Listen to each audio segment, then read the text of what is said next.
Hello everyone, मैं आज आपको क्रियाओं के बारे में बताने वाला हूँ।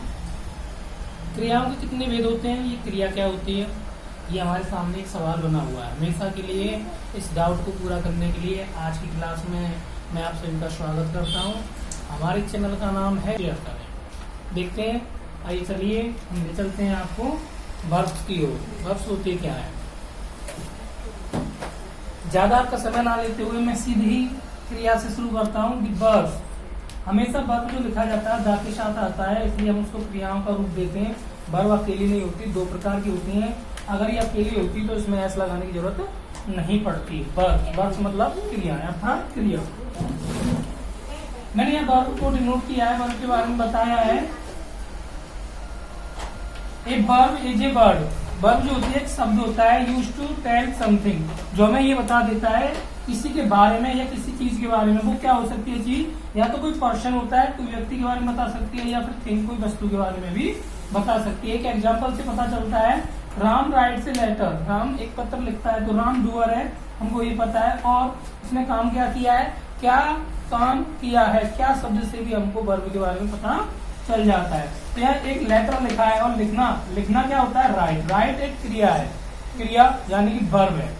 दूसरे में टेबल इज सोल्ड, यहाँ पर आपको एक हेल्पिंग वर्ब भी देखने को मिलेगी और आपको एक यहाँ पर मेन वर्ब भी देखने को मिल जाएगी। सोल्ड यानी कि द टेबल इज सोल्ड, यानी बेची जा चुकी है। टेबल बेची जा चुकी है या बेची गई है।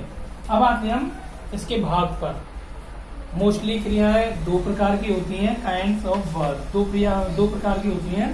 पहली है there are two types of verbs, यानी कि मैंने यहाँ पहले लिख दिया, ये दो प्रकार की होती है। आपको दिखाई दे रहा होगा, इनका भेद आपके सामने आएगा, जिसमें तर्क छुपा है मैं आपके सामने लेके आऊंगा। ट्रांजिटिव वर्ब, जिसको हम सकर्मक क्रिया कहते हैं, हिंदी में उसको हम सकर्मक क्रिया कहते हैं, लेकिन आप इंग्लिश में इंग्लिश नाम से ही जाने इसको, ट्रांजिटिव वर्ब। दूसरी होती है हमारी इंट्रांजिटिव वर्ब, जिसको हम अकर्मक क्रिया कहते हैं। दोनों में अंतर क्या होता है, इसका भेद पता कर लेते हैं। जो हमारी ट्रांजिटिव वर्ब होती है वो अपने साथ ऑब्जेक्ट भी लेकर आती है, जबकि इंट्रांजिटिव जो होती है वो अपने साथ ऑब्जेक्ट नहीं लेके आती, कॉम्प्लीमेंट लेके आती है। इसमें दोनों में केवल इतना सा भेद है कि ट्रांजिटिव जो होती है वो अपने साथ ऑब्जेक्ट लेके आती है, और इंट्रांजिटिव जो होती है वो अपने साथ ऑब्जेक्ट नहीं बल्कि कॉम्प्लीमेंट लेके आती है। बिना कॉम्प्लीमेंट के सेंटेंस अधूरा सा लगता है, लेकिन दोनों में बात एक कॉमन होती है। एक बात कॉमन कैसे होती है कि दोनों में ही वर्ब आती है, वर्ब दोनों में ही आती है। अब वर्ब बीच में भी हो सकती है और कभी कभी वो आगे भी हो सकती है, और किसी किसी सेंटेंस में वर्ब दो भी हो सकती है, तीन भी हो सकती है। तो मैंने यहाँ इंट्रांजिटिव के बारे में बताया। ए ट्रांजिटिव वर्ब, जो ट्रांजिटिव वर्ब होती है, इज ए वर्ब, वो एक वर्ब है, क्रिया ही होती है। दैट डिनोट, जो करती है एन एक्शन, एक क्रिया एक काम के बारे में बताती है, काम करती है। विच पासिस ओवर फ्रॉम, जो कि निकलती है, जाती है, कहां से होकर के जाती है, सब्जेक्ट से होकर के जाती है। डूअर से होकर के कहां जाती है, ऑब्जेक्ट तक जाती है। डूअर से होकर के कहां तक जाती है, ऑब्जेक्ट तक। तो मैंने आपको एक बात क्लियर करा दी कि ट्रांजिटिव वर्ब के साथ आपका ऑब्जेक्ट का होना जरूरी है, कर्म का होना आवश्यक है। बिना कर्म के तो ये हो ही नहीं सकता। तो एक एग्जाम्पल मैं आपको सामने नीचे दिखाने वाला हूँ, उससे आपको अवश्य पता लग जाएगा। चलिए दोस्तों आगे बढ़ते हैं। इसमें हम पता कर सकते हैं तीन शब्दों से, क्या, किसे, किसको। अगर आपको वर्ब को पता करना है कि अगर सेंटेंस के बीच में वर्ब है तो वो कौन सी है, तो हम ऐसे प्रश्न करके पूछ सकते हैं, क्या, किसे, किसको। इन तीन शब्दों का प्रयोग करके हम वर्ब को आसानी से उसमें से ढूंढ सकते हैं। मैं आगे करके दिखाने वाला हूं। जिस क्रिया के साथ कर्म हो, मैंने थोड़ा सा शॉर्ट में हिंदी में भी लिख दिया ताकि बच्चों को ध्यान रहे कि जो क्रिया अपने साथ कर्म रखती हो उसी को हम ट्रांजिटिव कहते हैं। अब अगला आता है यहाँ पे इंट्रांजिटिव वर्ब, सेम है और बिल्कुल डेफिनेशन एक जैसी है, कोई अंतर ही नहीं है। आप अगर देखना चाहते हैं तो transitive verb is a verb that denotes, तो इसको भी देख सकते हैं, intransitive verb is a verb that denotes. दोनों में कोई अंतर है ही नहीं। एन एक्शन दोनों सेम होती है यहाँ तक, लेकिन यहाँ बदला हुआ, क्या बदला हुआ, विच डज नॉट, जो नहीं जाती, पास ओवर टू एन ऑब्जेक्ट, जो कि ऑब्जेक्ट तक जाती ही नहीं, उसका काम केवल वर्ब पर ही खत्म हो जाता है, सब्जेक्ट के साथ उसका काम पूरा हो जाता है। अगर उसको कॉम्प्लीमेंट देना चाहते हैं तो आसानी से कर सकते हैं। देखते हैं क्या होता है, एग्जाम्पल के साथ आपको पता लगेगा।